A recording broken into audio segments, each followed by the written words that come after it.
लेकिन बुआ जी दूसरे दिन गई नहीं। जब 3-4 दिन बाद चंदर गया तो देखा बाहर के सहन में डॉ शुक्ला बैठे हुए हैं और दरवाजा पकड़कर बुआ जी खड़ी बातें कर रही हैं। लेकिन इस वक्त बुआ जी काफी गंभीर थीं और किसी विषय पर मंत्रणा कर रही थीं। चंदर के पास पहुंचने पर फौरन वे चुप हो गईं और चंदर की ओर सशंकित नेत्रों से देखने लगीं। डॉ शुक्ला बोले, आओ चंदर बैठो। चंदर बगल की कुर्सी खींच कर बैठ गया तो डॉ साहब बुआ जी से बोले, हाँ हाँ बात करो। अरे ये तो घर के आदमी हैं, इनके बारे में सुधा ने नहीं बताया तुम्हें? ये चंदर हैं हमारे शिष्य, बहुत अच्छा लड़का है। अच्छा अच्छा भैया बैठो। तू तो एक दिन और आए रही हो भी। मैं पढ़त हो सुधा के संगे। नहीं बुआ जी, मैं रिसर्च कर रहा हूँ। वाह, बहुत खुशी भई तो को देख के। हाँ तो सुकुल पे अपने भाई से बोली, फिर यही ठीक हुई बिनती का ब्याह टाल देव, और अगर ये लड़का ठीक हुई जाए तो सुधा का ब्याह आषाढ़ भर में निपटाए देव। अब अच्छा नहीं लागत, झूठ ऐसी बिटिया सूनी मांग लिए छर्रावा करत है एहरोहर। बुआ बोली, हाँ ये तो ठीक है। डॉ शुक्ला बोले, मैं खुद सुधा का ब्याह अब टालना नहीं चाहता। PA तक की शिक्षा काफी है, वरना फिर हमारी जाति में तो लड़के नहीं मिलते।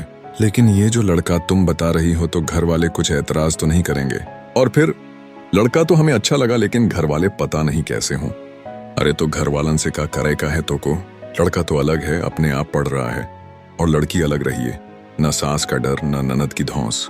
हम पत्री मंगवाए दे थी, मिलवाए ले। तो शुक्ला ने स्वीकृति में सिर हिला दिया। तो फिर बिनती के बारे में का कहत हो? अगहन तक टाल दिया जाए ना? बुआ जी ने पूछा। हाँ हाँ। तो शुक्ला ने विचार में डूबे हुए कहा, तो फिर तुम ही इन जूता पिटऊ बड़नक्कू से कह दियो, आय के कल से हमारी छाती पर मूंग दलत हैं। बुआ जी ने चंदर की ओर किसी को निर्देशित करते हुए कहा और चली गईं। चंदर चुपचाप बैठा था, जाने क्या सोच रहा था। शायद कुछ भी नहीं सोच रहा था, मगर फिर भी अपनी विचार शून्यता में ही खोया हुआ सा था। जब डॉ शुक्ला उसकी ओर मुड़े और कहा, चंदर, तो वह एकदम से चौंक गया और जाने किस दुनिया से लौट आया। डॉ साहब ने कहा, अरे तुम्हारी तबीयत खराब है क्या? नहीं तो, एक फीकी हंसी हंसकर चंदर ने कहा, तो मेहनत बहुत कर रहे होगे। कितने अध्याय लिखे अपनी थीसिस के? अब मार्च खत्म हो रहा है और पूरा अप्रैल तुम्हें थीसिस टाइप कराने में लगेगा, और मई में हर हालत में जमा हो जानी चाहिए। जी हाँ, बड़े थके स्वर में चंदर ने कहा। 10 अध्याय हो ही गए हैं, 3 अध्याय और होने हैं और अनुक्रमणिका बनानी है। अप्रैल के पहले सप्ताह तक खत्म हो ही जाएगा। अब सिवा थीसिस के और करना ही क्या है? एक बहुत गहरी सांस लेते हुए चंदर ने कहा और माथा थाम कर बैठ गया। कुछ तबीयत ठीक नहीं है तुम्हारी, चाय बनवा लो। लेकिन सुधा तो है नहीं, न महाराजन है। डॉक्टर साहब बोले, अरे सुधा? सुधा के नाम पर चंदर चौंक गया। हाँ, अभी वह सुधा के ही बारे में सोच रहा था। जब बुआ जी बात कर रही थीं, क्या सोच रहा था? देखो, उसने याद करने की कोशिश की, पर कुछ याद ही नहीं आ रहा था। पता नहीं क्या सोच रहा था, पता नहीं था। कुछ सुधा के ब्याह की बात हो रही थी शायद। क्या बात हो रही थी? कहाँ गई है सुधा? हाँ, चंदर ने पूछा। आज शायद साबिर साहब के यहाँ गई है। उनकी लड़की उनके साथ पढ़ती है ना, वहीं गई है बिनती के साथ। अब इम्तिहान को कितने दिन रह गए हैं? अभी घूमना बंद नहीं हुआ उनका? नहीं, दिन भर पढ़ने के बाद उठी थी, उसके भी सिर में दर्द था, चली गई। घूम फिर लेने दो बेचारी को, अब तो जा ही रही है। अडो शुक्ला बोले, एक हंसी के साथ जिसमें आंसू छलके पड़ते थे। कहाँ तय हो रही है सुधा की शादी? बरेली में। अब उसकी बुआ ने बताया है, जन्म पत्री दी है, मिलवा लो। फिर तुम जरा सब बातें देख लेना, तुम तो थीसिस में व्यस्त रहोगे। मैं जाकर लड़का देख आऊंगा, फिर मई के बाद जुलाई तक सुधा का ब्याह कर देंगे। तुम्हें डॉक्टरेट मिल जाए और यूनिवर्सिटी में जगह मिल जाए, बस हम तो लड़का लड़की दोनों से फारिग। तो शुक्ला बहुत अजब से स्वरों में बोले। चंदर चुप रहा। बिनती को देखा तुमने? थोड़ी देर बाद डॉक्टर ने पूछा। हाँ वही ना, जिनको डांट रही थी ये उस दिन? हाँ वही। उसके ससुर आए हुए हैं, उनसे कहना है कि अब शादी अघन पूस के लिए टाल दें, पहले सुधा की हो जाए। वह बड़ी है और हम चाहते हैं कि बिनती को तब तक विदुषी का दूसरा खंड भी दिला दें। आओ उनसे बात कर लें अभी। आडो शुक्ला उठे, चंदर भी उठा और उसने अंदर जाकर बिनती के ससुर के दिव्य दर्शन प्राप्त किए। वे एक पलंग पर बैठे थे, लेकिन वह अभागा पलंग उनके उदर के ही लिए नाकाफी था। वे चित्त पड़े थे और सांस लेते थे तो पुराणों की उस कथा का प्रदर्शन हो जाता था कि धीरे धीरे पृथ्वी का गोला वाराह के मुंह पर कैसे ऊपर उठा होगा। सिर पर छोटे छोटे बाल और कमर में एक अंगोछे के अलावा सारा शरीर दिगंबर। सुबह शायद गंगा नहा कर आए थे, क्योंकि पेट तक में चंदन रोली लगी हुई थी। शुक्ला जाकर बगल में कुर्सी पर बैठ गए। कहिए दुबे जी, कुछ जलपान किया आपने? पलंग चरमराया। उस विशाल मांसपिंड में एक भूडोल आया और दुबे जी जलपान की याद करके गदगद होकर हंसने लगे। एक थलथलाहट हुई और कमरे की दीवारें गिरते गिरते बचीं। दुबे जी ने उठकर बैठने की कोशिश की, लेकिन असफल होकर लेटे ही लेटे कहा, हो, सब आपकी कृपा है। खूब छक्के मिष्टान्न पाया, अब जरा शरबत तुरबत कुछ मिलाए तो जो कुछ पेट में जलन है सो शांत होए। उन्होंने पेट पर अपना हाथ फेरते हुए कहा, अच्छा, अरे भाई जरा शरबत बना देना। जाओ। शुक्ला ने दरवाजे की ओट में खड़ी हुई बुआ जी से कहा। बुआ जी की आवाज सुनाई पड़ी, बाप रे, 2.5 मन की लहाज कम से कम मसक भर के शरबत तो उली चल रही है। चंद्र को हंसी आ गई। तो शुक्ला मुस्कुराने लगे, लेकिन दुबे जी के दिव्य मुखमंडल पर कहीं क्षोभ या उल्लास की रेखा तक न आई। चंद्र मन ही मन सोचने लगा, प्राचीन काल के ब्रह्मानंद सिद्ध महात्मा ऐसे ही होते होंगे। बुआ एक गिलास में शरबत ले आईं। दुबे जी कांख कांख कर उठे और एक सांस में शरबत गले से नीचे उतार कर गिलास नीचे रख दिया। दुबे जी, एक प्रार्थना है आपसे। जाओ। शुक्ला ने हाथ जोड़कर बड़े विनीत स्वर में कहा, नहीं। बात काट कर दुबे जी बोले, बस अब हम कुछ ना खावें। आप बहुत सत्कार किए। हम यही से छक गए। आपको देख के तो हमें बड़ी प्रसन्नता भई। आप सचमुच दिव्य पुरुष हो। और फिर आप तो लड़की के मामा हो, और ब्याह शादी में जो है सो मामा का पक्ष देखा जाता है। ये तो भगवान ऐसा जोड़ मिलायन है कि वर पक्ष और कन्या पक्ष द्वीन के मामा बड़े ज्ञानी हैं। आप हैं तौन कॉलेज में प्रोफेसर और ओहर हमार सार लड़का केर मामा जॉन हैं। तौन डाकघर में मुंशी हैं। आपकी कृपा से, दुबे जी ने गर्व से कहा। चंद्र मुस्कुराने लगा, अरे सो तो आपकी नम्रता है, लेकिन मैं सोच रहा हूं कि गर्मियों में अगर ब्याह न रखकर जाड़े में रखा जाए तो ज्यादा अच्छा होगा। तब तक आपके सत्कार की हम कुछ तैयारी भी कर लेंगे।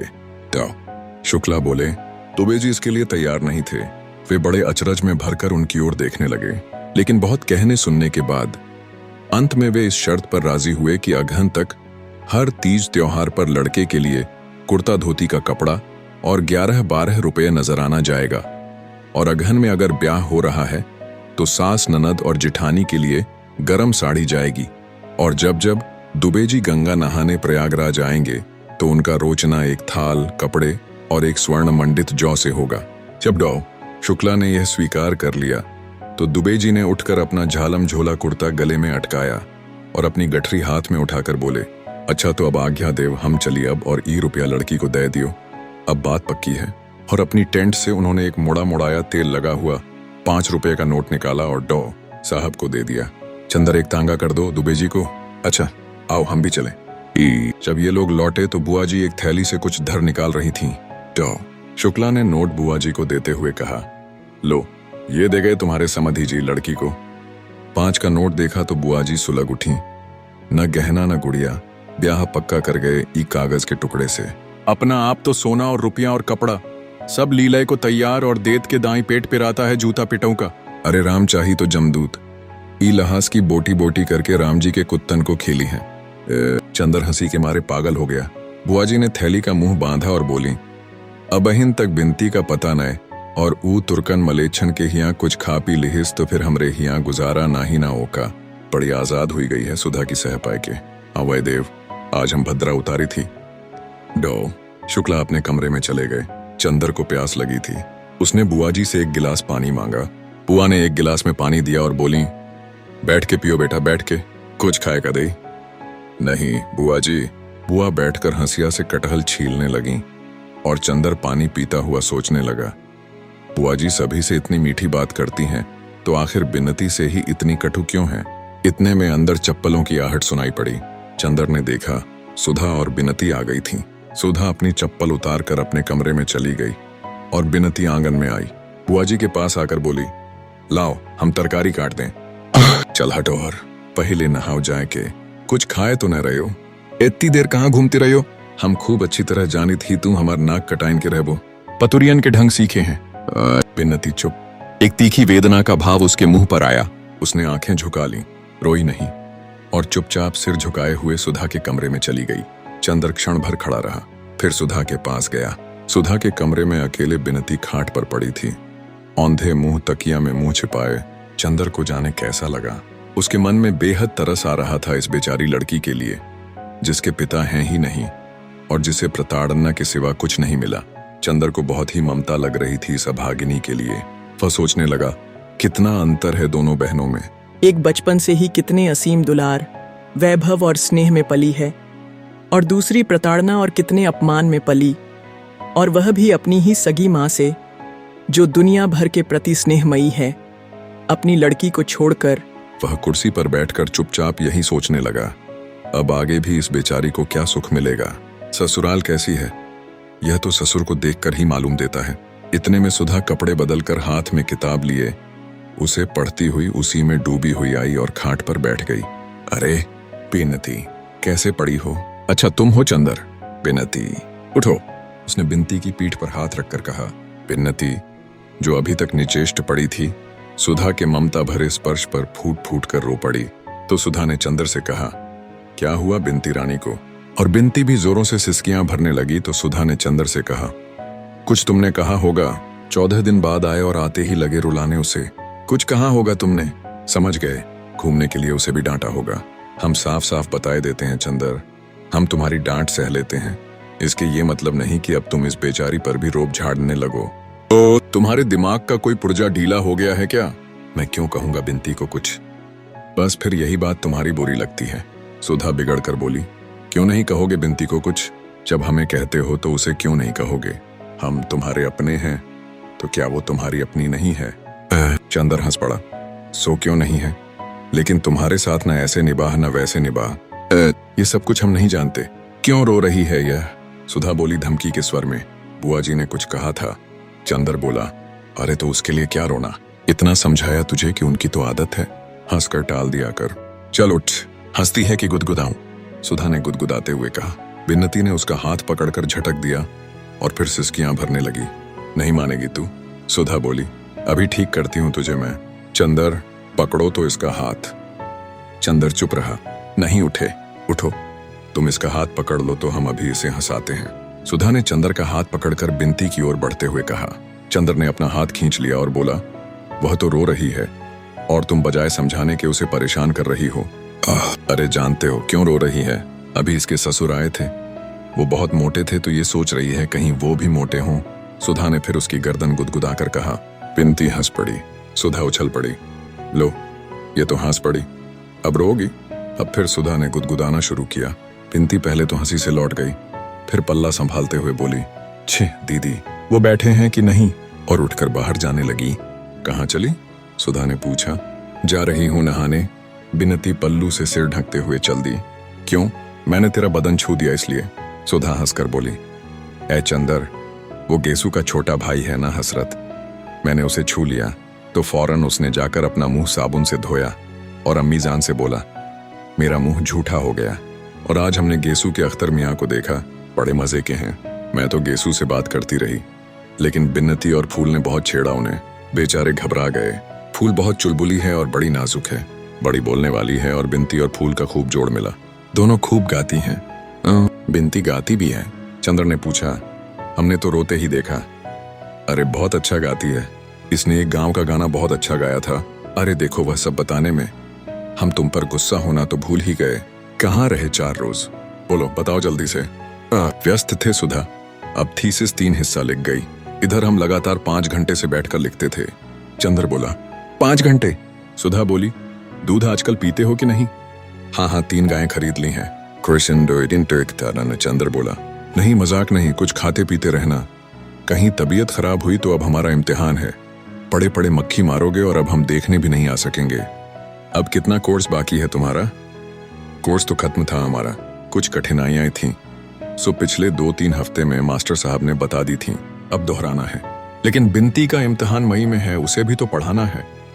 अच्छा अब चलें हम? अरे बैठो, फिर जाने के दिन बाद आओगे?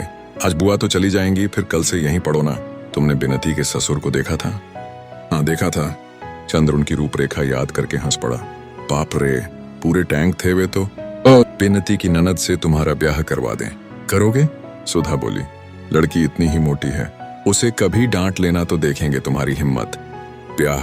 एकदम से चंद्र को याद आ गया, अभी बुआ ने बात की थी सुधा के ब्याह की, तब उसे कैसा लगा था? कैसा लगा था? उसका दिमाग घूम गया था, लगा जैसे एक असहनीय दर्द था या क्या था जो उसकी नस नस को तोड़ गया। एकदम क्या हुआ चंदर? अरे चुप क्यों हो गए? डर गए मोटी लड़की के नाम से? सुधा ने चंदर का कंधा पकड़कर झकझोरते हुए कहा। चंदर एक फीकी हंसी हंसकर रह गया और चुपचाप सुधा की ओर देखने लगा। सुधा चंदर की निगाह से सहम गई। चंदर की निगाह में जाने क्या था, एक अजब सा पथराया सूनापन, एक जाने किस दर्द की अमंगल छाया, एक जाने किस पीड़ा की मूक आवाज, एक जाने कैसी पिघलती हुई सी उदासी, और वह भी गहरी, जाने कितनी गहरी। और चंद्र था कि एकटक देखता जा रहा था, एकटक अपलक। सुधा को जाने कैसा लगा, ये अपना चंद्र तो नहीं, ये अपने चंद्र की निगाह तो नहीं है। चंद्र तो ऐसी निगाह से इस तरह अपलक तो सुधा को कभी नहीं देखता था। नहीं, ये चंद्र की निगाह तो नहीं। इस निगाह में न शरारत है, न डांट, न दुलार और न करुणा। इसमें कुछ ऐसा है जिससे सुधा बिल्कुल परिचित नहीं, जो आज चंद्र में पहली बार दिखाई पड़ रहा है। सुधा को जैसा डर लगने लगा, जैसे वह कांप उठी। नहीं, ये कोई दूसरा चंद्र है जो उसे इस तरह देख रहा है। ये कोई अपरिचित है, कोई अजनबी, किसी दूसरे देश का कोई व्यक्ति जो सुधा को चंद्र चंद्र तुम्हें क्या हो गया? सुधा की आवाज मारे डर के कांप रही थी। उसका मुंह पीला पड़ गया, उसकी सांस बैठने लगी थी। चंद्र। और जब उसका कुछ बस न चला तो उसकी आंखों में आंसू छलक आए। हाथों पर एक गरम गरम बूंद आकर पड़ते ही चंद्र चौंक गया। अरे सुधी, रो मत। नहीं पगली, हमारी तबीयत कुछ ठीक नहीं है, एक गिलास पानी तो ले आओ। सुधा अब भी कांप रही थी। चंद्र की आवाज में अभी भी वह मुलायमियत नहीं आ पाई थी। वह पानी लाने के लिए उठी। नहीं, तुम कहीं जाओ मत, तुम बैठो यहीं। उसने उसकी हथेली अपने माथे पर रखकर जोर से अपने हाथों में दबा ली और कहा, सुधा। क्यों चंद्र? कुछ नहीं, चंद्र ने आवाज दी, लेकिन लगता था वह आवाज चंद्र की नहीं थी। न जाने कहां से आ रही थी। क्या सिर में दर्द है? बिनती, एक गिलास पानी लाओ जल्दी से। सुधा ने आवाज दी। चंद्र जैसे पहले सा हो गया। अरे अभी मुझे क्या हो गया था? तुम क्या बात कर रही थी सुधा? पता नहीं तुम्हें अभी क्या हो गया था, सुधा ने घबराई हुई गौरिया की तरह सहम कर कहा। चंद्र स्वस्थ हो गया। कुछ नहीं सुधा, मैं ठीक हूं। मैं तो यूं ही तुम्हें परेशान करने के लिए चुप था। या उसने हंसकर कहा, हाँ चलो रहने दो, तुम्हारे सिर में दर्द है जरूर से। सुधा बोली। बिनती पानी लेकर आ गई थी। लो पानी पियो। नहीं, हमें कुछ नहीं चाहिए, चंद्र बोला। बिनती जरा पेन बाम ले जाओ। सुधा ने गिलास जबरदस्ती उसके मुंह से लगाते हुए कहा। बिनती पेन बाम ले आई थी। बिनती तू जरा लगा दे इनके। अरे खड़ी क्यों है? कुर्सी के पीछे खड़ी होकर माथे पर जरा हल्की उंगली से लगा दे। बिनती आज्ञाकारी लड़की की तरह आगे बढ़ी, लेकिन फिर हिचक गई। किसी अजनबी लड़के के माथे पर कैसे पेन बाम लगा दे? चलती है या अभी काट के गाड़ देंगे यहीं? ओट की कहीं की खा खा कर मुटानी है, जरा सा काम नहीं होता। बिनती ने हार कर पेन बाम लगाया। चंद्र ने उसका हाथ हटा दिया तो सुधा ने बिनती के हाथ से पेन बाम लेकर कहा, आओ हम लगा दें। बिनती पेन बाम देकर चली गई तो चंद्र बोला, अब बताओ क्या बात कर रही थी? हाँ, बिनती के ब्याह की। ये उनके ससुर तो बहुत ही भद्दे मालूम पड़ रहे थे। क्या देखकर ब्याह कर रही हो तुम लोग? पता नहीं क्या देखकर ब्याह कर रही हैं बुआ। असल में बुआ पता नहीं क्यों बिनती से इतनी चिढ़ती हैं। वह तो चाहती हैं किसी तरह से बोझ टले सिर से, लेकिन चंद्र, ये बिनती बड़ी खुश है। यह तो चाहती है किसी तरह जल्दी से ब्याह हो। से सुधा मुस्कुराती हुई बोली, अच्छा, ये खुद ब्याह करना चाहती है? चंद्र ने ताज्जुब से पूछा। और क्या, अपने ससुर की खूब सेवा कर रही थी सुबह, बल्कि पापा तो कह रहे थे कि अभी कर ले तब ब्याह करो। हमसे पापा ने कहा इससे पूछने को। हमने पूछा तो कहने लगी बी करके भी वही करना होगा, तो बेकार टालने से क्या फायदा। फिर पापा हमसे बोले कि कुछ वजहों से अगहन में ब्याह होगा, तो बड़े ताज्जुब से बोली, अगहन में? सुधी, तुम जानती हो अगहन में उसका ब्याह क्यों टल रहा है? पहले तुम्हारा ब्याह होगा। चंद्र हंसकर बोला। वह पूर्णतया शांत था और उसके स्वर में कम से कम बाहर सिवा चुहल के और कुछ भी न था। मेरा ब्याह, मेरा ब्याह। आंखें फाड़कर, मुंह फैलाकर, हाथ नचाकर, कुतूहल भरे आश्चर्य से सुधा ने कहा और फिर हंस पड़ी, खूब हंसी। कौन करेगा मेरा ब्याह? बुआ।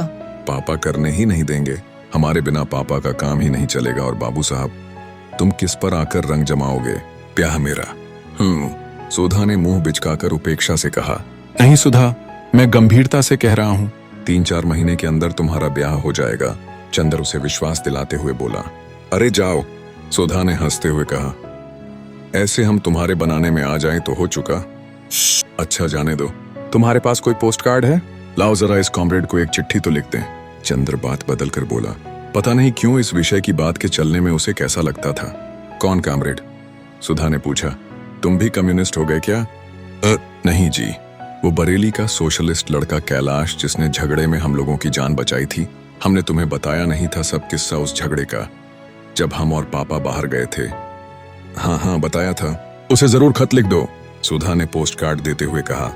तुम्हें पता मालूम है? चंदर जब पोस्ट कार्ड लिख रहा था तो सुधा ने कहा, सुनो, उसे लिख देना कि पापा की सुधा पापा की जान बचाने के एवज में आपकी बहुत कृतज्ञ है, और कभी अगर हो सके तो आप इलाहाबाद जरूर आई। लिख दिया? हाँ, चंदर ने पोस्ट कार्ड जेब में रखते हुए कहा। चंदर, हम भी सोशलिस्ट पार्टी के मेंबर होंगे, सुधा ने मचलते हुए कहा। चलो, अब तुम्हें नई सनक सवार हुई। तुम क्या समझ रही हो सोशलिस्ट पार्टी को? राजनीतिक पार्टी है वह। ये मत करना कि सोशलिस्ट पार्टी में जाओ और लौट कर आओ तो पापा से कहो, अरे हम तो समझे पार्टी है, वहां चाय पानी मिलेगा, वहां तो सब लोग लेक्चर देते हैं। धत, हम कोई बेवकूफ हैं क्या? सुधा ने बिगड़ कर कहा। नहीं, सो तो तुम बुद्धि सागर हो, लेकिन लड़कियों की राजनीतिक बुद्धि कुछ ऐसी ही होती है। चंदर बोला। अच्छा रहने दो, लड़कियां ना हो तो काम ही ना चले, सुधा ने कहा। अच्छा सुधा, आज कुछ रुपए दोगी? हमारे पास पैसे खत्म हैं। और सिनेमा देखना है जरा, चंदर ने बहुत दुलार से कहा। हाँ जरूर देंगे तुम्हें, मतलब ही कहीं के, सुधा बोली। अभी अभी तुम लड़कियों की बुराई कर रहे थे ना? सुन, या तो तुम और लड़कियों में से थोड़े ही हो। तुम तो हमारी सुधा हो। सुधा महान। सुधा पिघल गई। अच्छा, कितना लोगे? अपनी पॉकेट में से 5 रुपये का नोट निकाल कर बोली। इससे काम चल जाएगा? हाँ, आज जरा सोच रहे हैं पम्मी के यहाँ जाए, तब सेकंड शो जाए। पम्मी रानी के यहाँ जाओगे? समझ गए। तभी तुमने चाचा जी से ब्याह करने से इनकार कर दिया, लेकिन पम्मी तुमसे 3 साल बड़ी है, लोग क्या कहेंगे? सुधा ने छेड़ा। तो क्या हुआ जी, सब यूं ही चलता है। चंदर हंसकर टाल गया। तो फिर खाना यहीं खाए जाओ और कार लेते जाओ, सुधा ने कहा। मंगाओ, चंदर ने पलंग पर पैर फैलाते हुए कहा। खाना आ गया, और जब तक चंदर खाता रहा, सुधा सामने बैठी रही और बिन्नती दौड़ दौड़ कर पूड़ी लाती रही।